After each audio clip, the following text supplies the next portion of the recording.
వాక్యం ఏం చెప్తున్నది అనేది మనం బాగా గమనించాలా. మనకు మానవులం కాబట్టి బాధలు, ఇరుకులు, సమస్యలు ఇవన్నీ వస్తూ ఉంటాయి. దేవుని వాక్యం ఏం చెప్తుందంటే వృద్ధాపములో వాళ్ళు చిగురిస్తారు అని ఉంది. దేవునికి స్తోత్రం. చిగురిస్తారు అని ఉంది. ఎప్పుడు దేవుని సన్నిధిలో మనము దేవుని వాక్యాన్ని ధ్యానిస్తూ ప్రార్థన చేస్తూ దేవుని చిత్తానుసారంగా జీవిస్తూ ఉంటే వాళ్ళను లేడి కాళ్ళ వలె చేస్తానన్నాడు. వాళ్ళని చురుకైన వారిగా చేస్తానన్నాడు. దేవుని యొక్క కృప, దేవునికి స్తోత్రం. ఎందుకంటే మరి చాలా కాలంగా మనం చూసినట్టయితే ఈ దినాల్లో చిన్న పెద్ద ఇలాంటివి ఏం లేవు. అందరికీ మరణాలు ఎప్పుడెప్పుడు వస్తున్నాయో ఎప్పుడో తెలియదు. అందుకే నీటి బుడగ లాంటిది మానవ జీవితం అంటారు. ఏదేమైనా మనల్ని ఆయన గుప్పిట్లో దాచిపెట్టి మనల్ని నడిపిస్తూ ఉన్నాడు. దేవునికి స్తోత్రం. ఒక మాట మనం చదువుకుందామండి. దేవుని స్తోత్రం. ప్రకటన గ్రంథం 3వ అధ్యాయము 21వ వచనం మనం చూసినట్టయితే, నేను జయించి నా తండ్రితో కూడా ఆయన సింహాసనమునందు కూర్చుండి ఉన్న ప్రకారము జయించు వారిని నాతో కూడా నా సింహాసనమునందు కూర్చుండనిచ్చెదను. సంగములతో ఆత్మ చెప్పుచున్న మాట చెవిగలవాడు వినును గాక.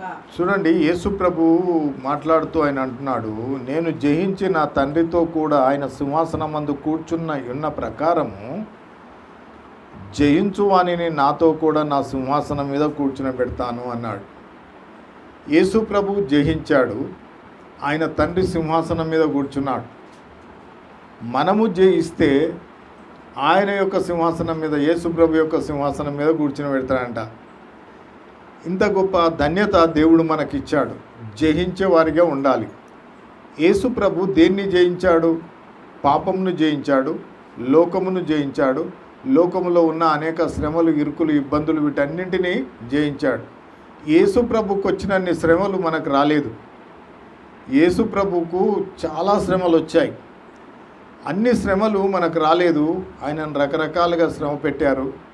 అయినప్పటికీ ఆయన ఒక మాట అని చెప్తున్నాడు, నేను జయించి నా తండ్రి సింహాసనం మీద కూర్చున్న ప్రకారము మరి మీరు జయిస్తే మీరుగిన నా సింహాసనం మీద కూర్చుంటారు. కానీ ఇక్కడ దేవుడు ఇస్తానన్న సింహాసనము ఈ లోకానుసారమైన ఇట్లాంటి సింహాసనం కాదు. అది నిజంగా ఎంతో ధన్యత. దేవునికి స్తోత్రం. ఆ సింహాసనం పొందుకున్న వారు ఎంతో ధన్యత. నేను కాముగా ఉంటాను ప్రభువా, నాకు ఆ సింహాసనం ఇవ్వు అంటే దేవుడు ఇస్తాడా? ఈ లోక సింహాసనం కొరకే వాళ్ళు ఎంతో ఫైట్ చేస్తున్నారు. ఒక పార్టీ ఇంకొక పార్టీని దూషిస్తారు. దూషించడమే కాకుండా వాళ్ళు చేసిన గొప్పతనాలు చెప్తారు. మేము ఇది చేసినాము, మాకు ఎలక్షన్లో ఓట్లు వేయండి అని ఏదో చెప్తూ ఉంటారు. కేవలం ఇక్కడున్న ఈ భూమి మీద ఉన్న ఈ సంవత్సరం ఈ యొక్క సింహాసనం కొరకే. కానీ పరలోకమందున్న సింహాసనంను దేవుడు మీకు ఇస్తానంటున్నాడు. నేను కూర్చుండే సింహాసనం మీకు ఇస్తాను అంటున్నాడు. మనం ఎంత కష్టపడాలి? కేవలము ఈ చిన్న చిన్న వాటికే, ఈ సింహాసనాల కొరకే వాళ్ళు ఎంత కష్టపడుతున్నారో ఒక్కసారి ఆలోచిద్దాం.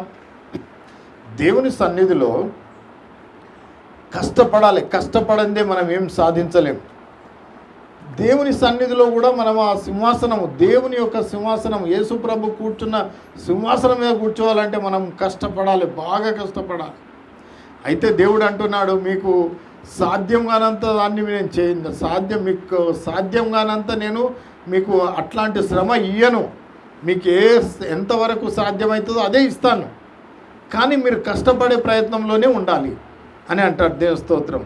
చూడండి, మరి ఇక్కడ అంటాడు, ఎర్రని అంగి లేకుండా తెల్లని అంగి లేదు. ఆయన మళ్ళీ ధవలవర్ణుడు రక్తవర్ణములుగా మారిపోయాడు. తెల్లని వస్త్రములు కలిగిన ఆయన రక్తవర్ణములుగా మారిపోయాడు. ఆయనను కొరడాలతో కొట్టినప్పుడు ఆయన వస్త్రములన్నీ రక్తవర్ణములుగా మారిపోయాయి. అంత శ్రమలు పడ్డాడు ఆయన. కొరడాలతో కొడతా ఉంటే అన్ని శ్రమలు ఆయన అనుభవించాడు. దేవుని స్తోత్రం. అది అట్లాగే సిలువ లేకుండా సింహాసనం లేదు. ఆయన సిలువ శ్రమలను అనుభవించాడు కాబట్టి సింహాసనమును పొందుకోగలిగాడు. సిలువ అనగా శ్రమలకు సాదృశ్యము. శ్రమలు లేకుండా మనము సింహాసనమును ఎక్కలేము. ఇక్కడ రాజకీయ నాయకులు కూడా అనేక వాళ్ళని చూస్తే, ఎలక్షన్లలో చూస్తే వాళ్ళ ముఖాలు ఇంతింత అయిపోతాయి. వాళ్ళు తిరుగుతారు బాగా. కారణం ఏంటంటే ఈ లోకంలో శ్రమలు అంటే వాళ్ళు వాళ్ళ సీట్ కొరకు ఎన్నో ప్రయాసాలు, ఎంతో కష్టపడుతూ ఉంటారు. అందుకే సిలువ లేకుండా సింహాసనం లేదు. మనకు కష్టాలు వస్తున్నాయి అంటే మనకు దేవుడు ఏదో గిఫ్ట్ ఇవ్వబోతున్నాడని అర్థం. దేవుడు మనను ఆ సింహాసనం మీదకి సిద్ధపరుస్తున్నాడని అర్థం. అయితే దేవుని స్తోత్రములు, శ్రమలు లేకుండా పరలోక రాజ్యం లేదు. నేను ఏమి శ్రమలు పడ ఈ లోకంలో, నన్ను పరలోక రాజ్యము అంతా తింటా హాయిగా ఉంటా, నా ప్రాణమా తినుము త్రాగుము సుఖించుము అని ఆ యవనస్తుడు అన్న రీతిగా తింటా నేను ఉంటా, ఈ విధంగా ఉండిపోతా అని అనుకుంటే మరి పరలోక రాజ్యం లేదు. శ్రమలు అనుభవించాలి ఈ లోకంలో. దేని కొరకు అనుభవించాలి? క్రీస్తు కొరకు శ్రమలు అనుభవించాలి. అపొస్తలులను చూసినట్టయితే వీళ్ళు లోకములో అనేక శ్రమలు అనుభవించి వారు నిజంగా పరలోక రాజ్యమును ప్రవేశించగలిగారు. దేవుని స్తోత్రం. చూడండి, మరి యోహాను సువార్త 15వ అధ్యాయము 18వ వచనం చూసినట్టయితే అక్కడ ఏమంటాడంటే, లోకము మిమ్మును ద్వేషించిన ఎడల మీకంటే ముందుగా నన్ను ద్వేషించనని. లోకము మిమ్మును ద్వేషించిన ఎడల. ఈ లోకములో క్రైస్తవులంటే ద్వేషింపబడేవారిలాగా మరి చిన్న చూపుగా చూసేవాళ్ళు ఉన్నారు. కానీ దేవుడు మనల్ని ఎంత గొప్పగా చూస్తున్నాడంటే, నా సింహాసనాన్ని పొందుకోబోయే నా బిడ్డలు అని చూస్తున్నాడు ఆయన. ఈ లోకము మరి పాపముతో నిండింది కాబట్టి, పాపపు లోకము కాబట్టి, మరి ఈ లోకములో ఉన్న వాళ్ళంతా అంటే దేవుని ఎరగని వారు, దేవుని చిత్తాన్ని చేయని వారు, దేవుని వాక్యం తెలియని వారు మనల్ని ఒక రకంగా చూస్తారు, మనల్ని ఒక వింతగా చూస్తారు. వీళ్ళేంద్ర క్రైస్తవులు అని అన్నట్టుగా ఒక రకంగా చూస్తారు. కానీ దేవుడు మనలను ఒక విలువైన వారిగా మనల్ని చూస్తూ ఉన్నాడు ఈ లోకంలో. దేవుని స్తోత్రం. అందుకే లోకము మిమ్మును ద్వేషించిన ఎడల, మిమ్మల్ని ఒకవేళ లోకములో నిజమైన క్రైస్తవునికి అన్ని శ్రమలే. దేవుని స్తోత్రం. షడ్రక్ మేషక్ అబేద్నెగో తీసుకోండి, ఆ విధంగానే దావీదుని తీసుకోండి, దానియేలుని తీసుకోండి, ఆ విధంగానే మనం చూసినట్టయితే మోషేను తీసుకోండి, అబ్రహాంను తీసుకోండి. ఈ లోకంలో ఎన్నో శ్రమలు పొందారు వాళ్ళు. అపొస్తలులను తీసుకోండి, ఎన్నో శ్రమలు పొందారు. ఎందుకంటే ఆ పరలోక రాజ్యంకి వెళ్ళాలి, ఆ సింహాసనము అధిరోహించాలి అని. స్తోత్రం. అందుకే మీకంటే ముందుగా నన్ను ద్వేషించనని మీరు ఎరుగుదురు. మనకంటే ముందుగానే యేసు ప్రభువును ద్వేషించారు ఈ లోకంలో. యేసు ప్రభువును ఆయన మీద ఉమ్ము వేశారు, ఆయన గడ్డం పెరికారు, ఆయనను చిత్రహింసలు పెట్టారు ఈ లోకంలో. ఆయన బట్టలు పంచుకున్నారు, ఆయనను అనేక రీతిలుగా హింసించారు ఈ లోకంలో. అందుకే ఆయన అంటున్నాడు, మీకంటే ముందుగా నన్ను ద్వేషించారు, నన్ను ద్వేషించిన తర్వాతనే మీరు ద్వేషింపబడుతున్నారు. కాబట్టి దేవుని స్తోత్రములు 19వ వచనం చూసినట్టయితే,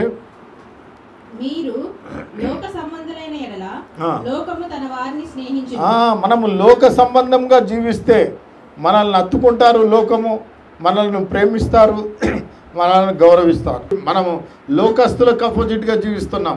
మన ప్రభువు గిన్న లోకస్తులకు అపోజిట్గానే జీవించాడు. అంటే లోకపు యొక్క ఆచారాల ప్రకారంగా మనం ఉండం.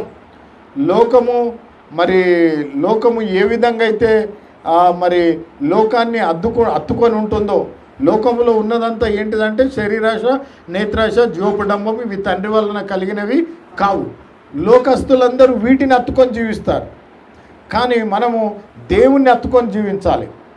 కాబట్టి దేవునికి స్తోత్రములు. లోకము మనల్ని నమ్మదట, లోకము మనల్ని స్నేహించదంట, మనతో స్నేహం చేయదంట లోకం. అయినంత మాత్రం మనం ఒంటరి వారం కాం.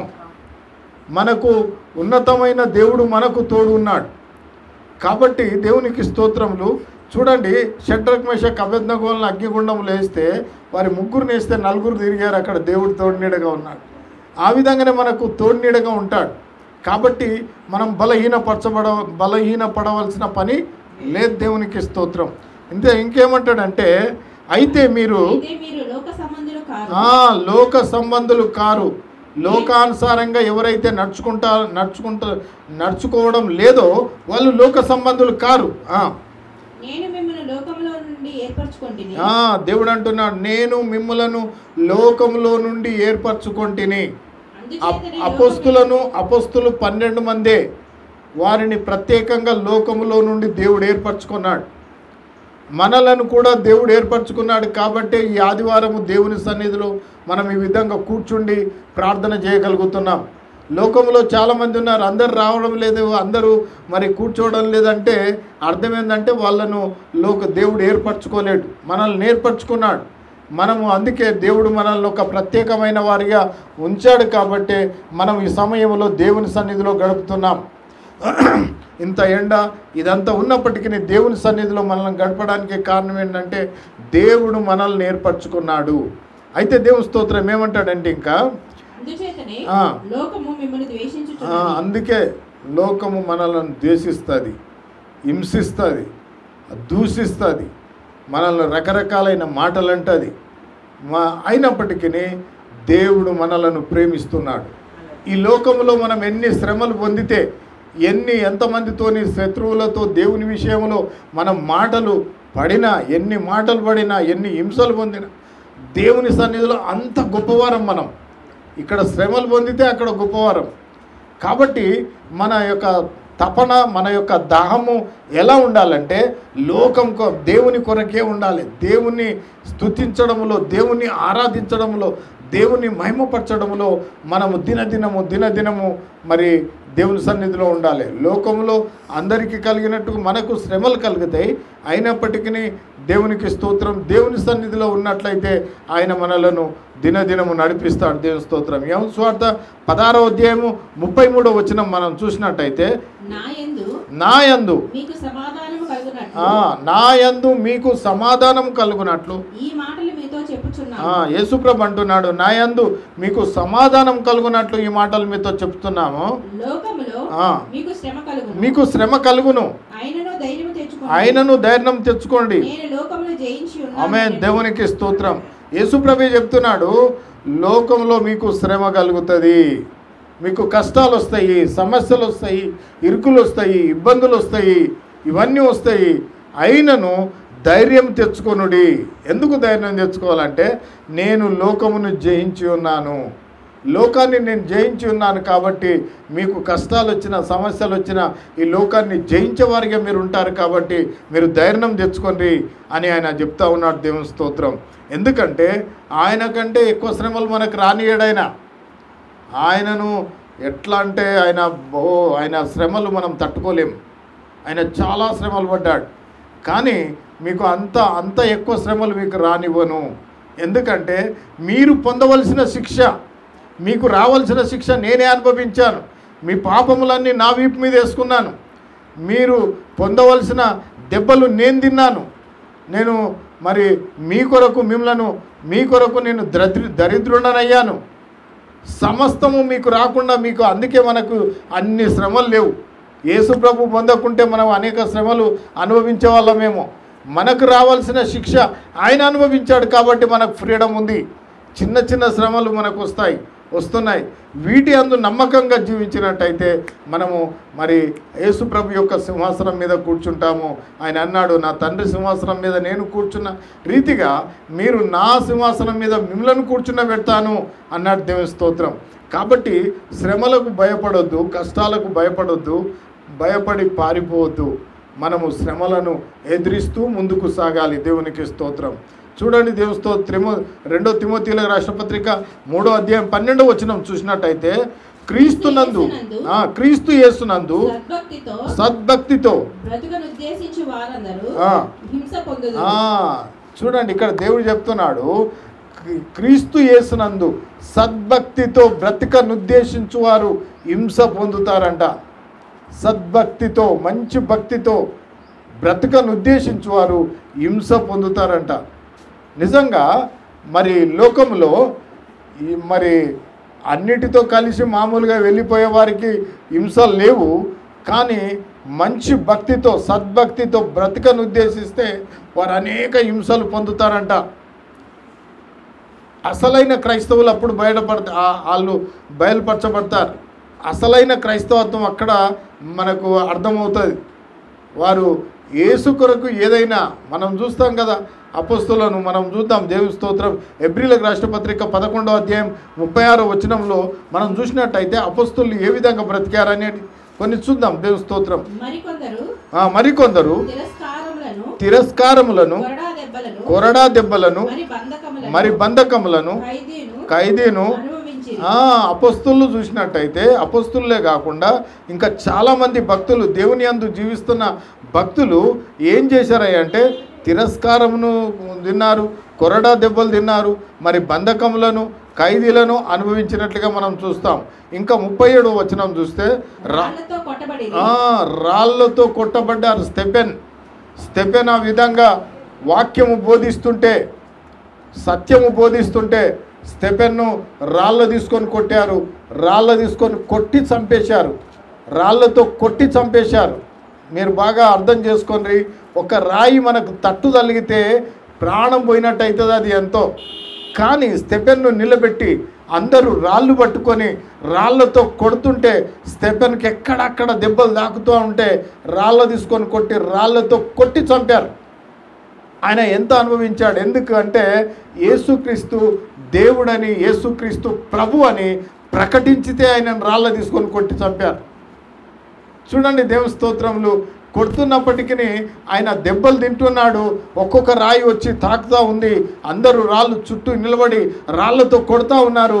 కొడుతూ ఉంటే అవన్నీ హింసలు పొందుతూ కూడా ప్రభువును చూస్తూ ఉన్నాడు. ఆయన దేవుడు కూడా స్టెఫెన్ను చూస్తూ ఉన్నాడు. యేసుప్రభు అక్కడ ఉండి ఆయన నిలబడి చూస్తూ ఉన్నాడంట. స్టెఫెన్ను కొడుతూ ఉంటే ఆయన నిలబడి చూస్తూ ఉన్నాడంట. దేవునికి స్తోత్రం. మనం బాగా గమనించాలి దేవుని స్తోత్రములు. మరి ప్రభునందు ప్రియ సోదరి సోదరులారా, మరి స్టెఫెను ఆ విధంగానే అనేక మంది మరి కొట్టబడి అపొస్తలులు కూడా చంపబడ్డారు. ఇది దేవుని యొక్క మరి సన్నిధిలో ఆ విధంగా జరిగింది. మనం చూద్దాం దేవుని స్తోత్రం. అందుకే మరి తిరస్కారం నొందిరి, కొరడా దెబ్బలు మరి బంధకములను ఖైదీలను అనుభవించిరి, రాళ్లతో కొట్టబడిరి, రంపములతో కోయబడిరి, శోధింపబడి ఖడ్గముతో చంపబడిరి, గొర్రె చర్మములను మేక చర్మములను వేసుకొని దరిద్రులైరి, శ్రమలను శ్రమపడి హింస పొందారు. ఈ విధంగా చేశారు. మరి వారికి వచ్చిన శ్రమలు మనకు రావా అంటే వస్తాయి. దేవుడు అన్నీ మంచిగా చేస్తాడని అనుకోవద్దు ఎప్పుడైనా. దేవుడు అన్నీ మంచిగా చేస్తాడు, కానీ మనము ఇంకా విశ్వాస జీవితంలో బలంగా ఉండాలంటే శ్రమలు కొన్ని వస్తాయి. యోబుకు శ్రమలు వచ్చాయి. యోబు బలంగా ఇంకా దేవుని సన్నిధిలో పరీక్షింపబడ్డాడు. చివరకు వస్తే యోబు నిజంగా రెండంతల ఆశీర్వాదం పొందుకున్నాడు. దేవుని స్తోత్రం. అంటే శ్రమలు వచ్చినప్పుడు మనము వెనకంజ వేయకూడదు. మనము దేవుని సన్నిధిని ఎప్పుడు నిర్లక్ష్యం చేయకూడదు. దేవుని సన్నిధిలో ఆదివారము దేవుని దినము దేవునికి ఇవ్వాలా. తప్పనిసరిగా మనలో కొంతమంది ఒక వారం వస్తే ఇంకో వారం రాని పరిస్థితిలో అలా కాదు, కానీ మనం తప్పనిసరిగా దేవుని సన్నిధిలో ఆ విధంగా ఉండాల. దేవుని స్తోత్రం. చూడండి దేవుని స్తోత్రం 38న చూద్దాం. అడవులలోను కొండల మీదను గుహలలోను సొరంగముల్లోను తిరుగులాడుచూ సంచరించిరి. అట్టి వారికి లోకము యోగ్యమైనది కాదు. దేవుని సన్నిధిలో మరి సద్భక్తితో బతకను ఉద్దేశించే వారికి హింస కలుగుతుంది. మరి అలాంటి వారికి ఈ లోకము యోగ్యమైంది కాదంట. మన ఈ లోకము యోగ్యమైంది కాదు. అందుకే మనం ఈ లోకములో ఉంటూ పరలోకాన్ని, దేవుని యొక్క సన్నిధిని ఆ లోకం కొరకు కనిపెట్టాలి. ఈ లోకంలో ఉన్న వాటి కొరకు కనిపెట్టేది ఏమీ లేదు. ఈ లోకము ఒక దినమున ఈ లోకము నాశనం అయిపోతుంది. పంచభూతములు లయమైపోతున్నాయి. ఈ లోకము భయంకరమైన స్థితిలో ఇది మరి అగ్ని చేత కాల్చబడుతుందని దేవుని లేఖనములో ఉంది. నూతన ఆకాశము నూతన భూమి కొరకు కనిపెట్టాలి. అక్కడ నీతి నివసిస్తుందంట. దేవుని స్తోత్రం. ఆ దేశం కొరకు మనము మరి నీతి నివసించే ఆ రాజ్యం కొరకు మనం కనిపెడుతున్నాం. దేవునికి స్తోత్రం. కాబట్టి దేవుని సన్నిధిలో నేర్చుకుంటున్నాం ఏమదంటే నీతిగా, పరిశుద్ధంగా, పవిత్రంగా జీవించినప్పుడు దేవుడు మనలను ఆ యొక్క రాజ్యంలో నీకు మనల్ని చేర్చుతాడు. దేవునికి స్తోత్రం. చూడండి, 1 పేతురు రాసిన పత్రిక 1వ అధ్యాయము 7వ వచనం మనం చూద్దాం. దేవుని స్తోత్రం. నశించిపోవు సువర్ణము శుద్ధపరచబడుచున్నది. చాలు, దేవుని స్తోత్రం. మీ అందరికీ బాగా తెలుసు నాకంటే, నశించిపోవుచున్న సువర్ణము, బంగారము, దాన్ని ఏం చేస్తే కొలిమిలో వేసి కాల్చితేనే కదా అది శుద్ధి చేయబడుతుందంట, స్వచ్ఛమైన బంగారం వెళ్తుందంట. అలాగే మనం కూడా శోధనలో, బాధల్లో, కొన్ని సమస్యల చేత మనము కాల్చబడాలి. కాల్చబడితే అప్పుడు మన పరీక్ష ఏంటిదో, మన యొక్క విశ్వాసం ఏంటిదో ఇంకా ఇంకా పెంపొందడానికి అవకాశం ఉంటుంది. కాబట్టి ఇక్కడ అంటాడు, నశించిపోవు సువర్ణమునకు అగ్ని పరీక్ష వలన శుద్ధిపరచబడుచున్నది కదా, దానికంటే అమూల్యమైన మీ విశ్వాసము మీ శోధనల చేత పరీక్షలకు నిలిచినదై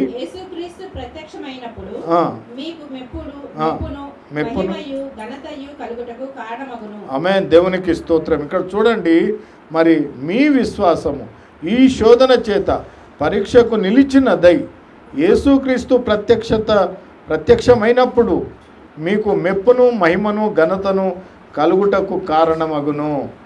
ఎప్పుడు? యేసుక్రీస్తు ప్రత్యక్షమైనప్పుడు. ఈ లోకంలో మనము శ్రమలు అనుభవిస్తే, ఇవన్నీ అనుభవిస్తే, మరి యేసుక్రీస్తు వారు ప్రత్యక్షమైనప్పుడు అప్పుడు మనకు మెప్పును, అప్పుడు వస్తుందంట మెప్పు. ఇప్పుడు అంతా మెప్పు రాదు, ఇప్పుడంతా శోధనలు, దూషణ ఇవన్నీ ఉంటాయి. కానీ అప్పటికి మెప్పును, మహిమయు, ఘనతయు కలుగుటకు కారణమగును. అప్పుడు మనకు కలుగుతుందంట.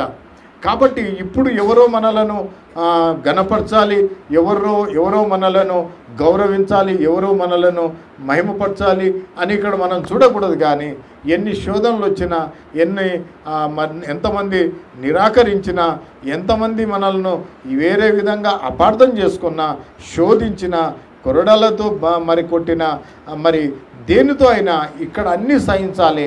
మనకు దేవుని నుండి మెప్పు, మహిమ, ఘనతకు కారణమవుతుంది.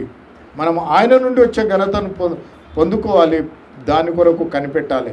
మనుషుల నుండి వచ్చే ఘనత ఈ లోకం మట్టికే పోతుంది, కానీ దేవుని నుండి వచ్చే ఘనత ఈ లోకంలోను పరలోకంలోను కూడా మనలను మరి గొప్పవారిగా చేస్తుంది. దేవుని స్తోత్రం. మరి ఆ విధంగా దేవుని స్తోత్రములు. మరి ఎబ్రీలకు రాసిన పత్రిక 11వ అధ్యాయము 24వ వచనం కింద చూసినట్టయితే, మోషే పెద్దవాడైనప్పుడు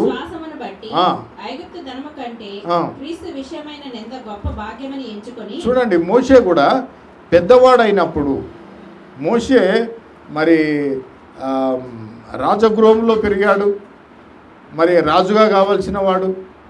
అయినా కానీ అతడు అన్నాడు, ఈ రాజగృహంలో విశ్వాసమును బట్టి ఐగుప్తు దేశ ధనము కంటే క్రీస్తు విషయమైన నింద గొప్ప భాగ్యమని ఎంచుకొని అల్పకాల పాపభోగములు అనుభవించుట కంటే దేవుని ప్రజలతో శ్రమ అనుభవించుట మేలని ఎంచి ఫరో కుమార్తె యొక్క కుమారుడని అనిపించుకొనుటకు ఒప్పుకొనలేదు. ఏలయనగా అతడు ప్రతిఫలముగా కలుగబోవు బహుమానమందు దృష్టి ఉంచెను. చూడండి, మరి అల్పకాల పాపభోగములు అనుభవించుట కంటే, అల్పకాల పాపభోగములు, భూలోకములో జీవించేది అల్పకాలమే, కొద్ది కాలమే. 100 సంవత్సరాలు అనుకోండి, అదిగిన కొద్ది కాలమే. కానీ దేవుని రాజ్యమునకు వెళ్ళామంటే తరతరాలు అక్కడ జీవిస్తాం, తరతరాలు. మరి అక్కడ ఇక అది లేదు. పరలోక రాజ్యంలో ఉన్నామంటే తరతరాలు జీవిస్తాం. అక్కడ తరతరాలు జీవించేదాని కొరకు మనం కనిపెడదామా, ఈ భూలోకంలో కొద్ది కాలం జీవించేదాని కొరకు మనము కనిపెడదామా అనేది మీరు జ్ఞాపకం ఉంచుకోవాలి. ఈ భూలోకంలో కొద్ది కాలం జీవించేదాని కొరకు మనం భూలోకాన్నే వెతికినట్టయితే తరతరాలు జీవించే ఆ లోకాన్ని విడిచిపెడతాం. కాబట్టి ఈ లోకంలో సాతాను అధీనంలో ఉంది ఈ లోకం. కాబట్టి కష్టాలు వచ్చినప్పుడు, సమస్యలు వచ్చినప్పుడు, దేవా నేను నీ దేశం కొరకు, అక్కడి కొరకు నేను మరి కనిపెడుతున్నాను, మీ రాజ్యంలో తరతరాలు ఉంటాను, అదే నాకు కావాలని మనం దేవుని సన్నిధిలో అడగాలి. దేవుని స్తోత్రం. మోషే అందుకే మరి అల్పకాల పాపభోగములు అనుభవించుట కంటే దేవుని ప్రజలతో శ్రమ అనుభవించుట మేలని ఎంచి 26 చదవండి. ఫరో కుమార్తె యొక్క కుమారుడని ఫరో కుమార్తె యొక్క కుమారుడని అనిపించుకొనుటకు ఒప్పుకొనలేదు. ఫరో కుమార్తె యొక్క కుమారుడు అనిపించుకొనుటకు ఒప్పుకొనలేదు. ఫరో కుమార్తె రాజకుమార్తె, ఆ రాజకుమార్తె అని కుమారుడిగా అనిపించుకుంటే అతడే రాజు, కాబోయే రాజు కావచ్చు, రాజగృహంలో ఉండొచ్చు, ఎలాంటి కష్టాలు లేకుండా ఉండొచ్చు, రాజు దగ్గర అన్నీ ఉంటాయి, ఏమి చేయవలసిన పని లేదు. కానీ మోషే రాజు ఫరో కుమార్తెగా అనిపించుకున్నటకు ఒప్పుకోలేదు. నేను నా ప్రజలతో శ్రమ అనుభవించుటే మేలు, నా ప్రభు కొరకు నేను కష్టాలు అనుభవించుటే మేలు, ప్రభు రాజ్యం కొరకు నేను శ్రమపడుటే మేలు అని అనుకొని ఏం చేశాడంట, ఫరో కుమార్తె యొక్క కుమారుడని అనిపించుకున్నటకు ఒప్పుకొనలేదు.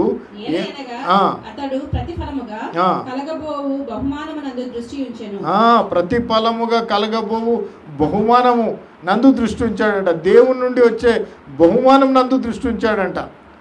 కాబట్టి కష్టాలు, సమస్యలు ఇవన్నీ అందరికీ వస్తుంటాయి. అవి మామూలే. ఈ లోకంలో తినే ఆహారమును బట్టి, వీటిని బట్టి ప్రతి ఒక్కరికి వస్తుంటాయి. మనము దేవుని యందు నమ్మకంగా జీవిస్తే ఆయన మనలను అనుదినము కాపాడుతూ నడిపిస్తూ మనలను నడిపిస్తాడు. దేవునికి స్తోత్రం. చూడండి, అదే హెబ్రీయులకు రాసిన పత్రిక 12వ అధ్యాయం చూసినట్టయితే 12:2 మనము కూడా ప్రతి భారమును సులువుగా చిక్కులబెట్టే పాపమును విడిచిపెట్టి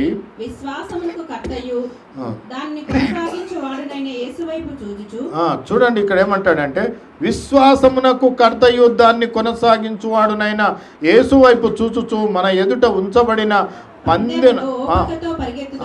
పందెములు ఓపికతో పరిగెత్తాలంట. కష్టాలు వస్తాయి, సమస్యలు వస్తాయి, ఏవి వచ్చినా మనకు ఒక ఓపిక ఉండాలి. ఓపికతో మనము దేవుని సన్నిధిలో పరిగెత్తాలి. మనము ప్రయాణంలో ఉన్నాం. ఇప్పుడు ప్రయాణంలో ఉన్నాం. ఐగుప్తు దేశంలో నుండి పాలు తేనెలు ప్రవహించే దేశానికి ఇజ్రాయేలీలు ప్రయాణం చేస్తున్నప్పుడు చాలా కష్టాలు వచ్చాయి, సమస్యలు వచ్చాయి, ఇరుకులు వచ్చాయి, ఇబ్బందులు వచ్చాయి. నీరు లేని పరిస్థితి, తిండి లేని పరిస్థితి, ఇట్లాంటివన్నీ కలిగినప్పుడు వారు దేవుణ్ణి ప్రార్థన చేశారు. దేవుడు వారికి అనుగ్రహిస్తూ మరి నడిపించాడు. అలాగే ఇప్పుడు కూడా మనకు సమస్యలు వస్తాయి. మనం గిన ప్రయాణంలో ఉన్నాం. ఎక్కడి నుంచి ఎక్కడ ప్రయాణం చేస్తున్నాం? ఐగుప్తు అనబడిన ఈ దేశం నుండి పాలు తేనెలు ప్రవహించే పరలోక రాజ్యానికి మనం ప్రయాణం చేస్తున్నాం. ఈ ప్రయాణంలో మనకు అనేక కష్టాలు వస్తాయి, అనేక కష్టాలు రావచ్చు, అనేక ఇరుకు ఇబ్బందులు, ఆటంకాలు రావచ్చు. సండే ప్రార్థనకు రాకుండా ఆటంకపరచవచ్చు, వాక్యం చదవకుండా ఆటంకపరచవచ్చు, మరి ప్రార్థన చేయకుండా ఆటంకపరచవచ్చు. సాతానుడు అనేక రకాలుగా ఆటంకపరచడానికి ప్రయత్నం చేస్తూ ఉంటాడు. సాతానుడు ఏదేదో ముందు పెడతాడు, ఇవన్నీ చేస్తాడు. దేవుని యొక్క మాట వినకుండా, దేవుని సన్నిధికి రాకుండా, సహవాసం లేకుండా వాడు కట్ చేస్తూనే ఉంటాడు. వీడు కట్ చేసినప్పుడు మనకి వెనక నుండి శోధనలు వస్తూనే ఉంటాయి. దేవుని సన్నిధిలో మనము ఎప్పుడైతే నిర్లక్ష్యం చేస్తామో శోధనలు కలుగుతూనే ఉంటాయి, శోధనలు వస్తూనే ఉంటాయి. అవన్నీ ఎందుకు వస్తున్నాయో అనుకుంటాం మనం. కానీ ఇది మరి దేవుడే మన గృహంలో ఉండి దేవుని సన్నిధిలో ఉన్నట్లయితే, దేవుడే మనతో ఉంటే ఆ శోధనలన్నిటినీ రాకుండా ఆపడానికి అవకాశం ఉంటుంది. కాబట్టి శోధనలు సహించాలి. లోకానుసారమైన శోధనలు దేవుడు తప్పిస్తాడు. మనము ప్రభు విషయంలో శోధనలు వస్తాయి, వీటిని జయిస్తూ ముందుకు సాగాలి. అంటే దేవుని స్తోత్రం. మత్తయి సువార్త 7వ అధ్యాయం 13వ వచనం ఏమంటాడంటే, ఇరుకు ద్వారమున ప్రవేశించుడి, వెడల్పుంటదంట నాశనానికి పోయే మార్గం. ఇరుకు ద్వారమున ప్రవేశించాలంట. ఇరుకు ద్వారము ఎలా ఉంటుందంటే కష్టాలతో, సమస్యలతో, అనేక ఇబ్బందులు కలిగి ఉంటుంది ఇరుకు ద్వారం. ఆ ఇరుకు ద్వారములనే మనము చాలా జాగ్రత్తగా నడవాలా. యేసు మార్గము ఇరుకు మార్గమే, మోక్ష మార్గము ఇరుకు మార్గమే, పరలోక రాజ్యానికి వెళ్ళే మార్గము ఇరుకు మార్గమే. ఈ ఇరుకు మార్గంలో మనం జాగ్రత్తగా నడుచుకోవాలి. అదే చూసినట్టయితే మరి నాశనమునకు పోవు ద్వారము వెడల్పుగా ఉంటుందంట. నాశనానికి వెళ్ళే మార్గము విశాలంగా ఉంటుందంట. వెడల్పుగా ఉంటుందంట, దాంట్లో ఇష్టానుసారంగా వెళ్ళొచ్చంట. ఇది నాశనమునకు నడిపే మార్గము. ఆ మార్గంలో ఎట్లయినా నడవచ్చు, ఏదైనా చేయొచ్చు ఆ మార్గంలో. కానీ దేవునికి స్తోత్రములు, మరి జీవమునకు వెళ్ళే మార్గము మరి అది ఇరుకుగా ఉంటుంది, ఇరుకు మార్గము. ఆ మార్గంలో మనము సంకుచితమై ఉన్న దేవుని స్తోత్రం. దానిలో ప్రవేశించువారు కొందరే, కొందరు మాత్రమే ప్రవేశిస్తారంట ఇరుకు మార్గంలో. అదే విశాల మార్గంలో చాలామంది ప్రవేశిస్తారు. వాళ్ళకి ఇంకా అడ్డు ఆటంకాలు ఏమి ఉండవు. వాళ్ళు అన్నీ చేస్తారు లోకంలో. వ్యభిచారం చేస్తారు, దొంగతనం చేస్తారు, తాగుడు, అన్ని రకాలైన అలవాట్లు ఉంటాయి, లోకానుసారమైన అలవాట్లు. కానీ అదే మరి ఇరుకు మార్గంలో వెళ్ళేవారికి ఇవన్నీ ఏముండయి. ఇవన్నీ ఏముండక దేవుని సన్నిధిలో దేవుని ఇష్టానుసారంగా జీవిస్తూ ముందుకు సాగుతారు. అందుకే ఇరుకు మార్గము దేవుని మార్గము, ఇరుకు మార్గము యేసు మార్గము, ఇరుకు మార్గము మరి అది పరలోక రాజ్యమునకు తీసుకెళ్లే మార్గము. అదే రకంగా మరి విశాలమైన మార్గము నరకానికి తీసుకెళ్తుంది. ఆ మార్గములో మరి అన్ని దేవునికి ఇష్టమైన కార్యాలు అన్నీ ఉంటాయి. మానవులు ఇరుకు మార్గంలో, అనేక మంది మానవులు మరి విశాలమైన మార్గంలో ఉన్నారు. అనేకమైన మానవులు ఏమున్నారు? విశాలమైన మార్గంలో ఉన్నారు. ఇరుకు మార్గంలో కొద్దిమందే ఉన్నారు, దేవుడు ఏర్పాటు చేసుకున్న వాళ్ళే ఉంటారు. కాబట్టి మనం ఏ మార్గంలో ఉన్నామో మనలను మనం గుర్తెరగాలి. కాబట్టి ప్రభునందు ప్రియ సోదరి సోదరులారా, మనం గ్రహించాలి, మరి లోకములో శ్రమలు మరి కలుగుతాయి. ఆయనను ధైర్యం తెచ్చుకోవాలి. మనం ధైర్యం తెచ్చుకొని లోకాన్ని జయించాలి. మన ప్రభువుకి శ్రమలు వచ్చాయి, ఆయన లోకాన్ని జయించాడు. లోకాన్ని జయించి ఆయన తండ్రి యొక్క సింహాసనాన్ని ఆయన స్వాధీనం చేసుకున్నాడు. మనము ఈ లోకంలో మరి లోకాన్ని జయించినట్లయితే, లోకాన్ని జయించడం అంటే లోకంలో ఉన్నదంతయు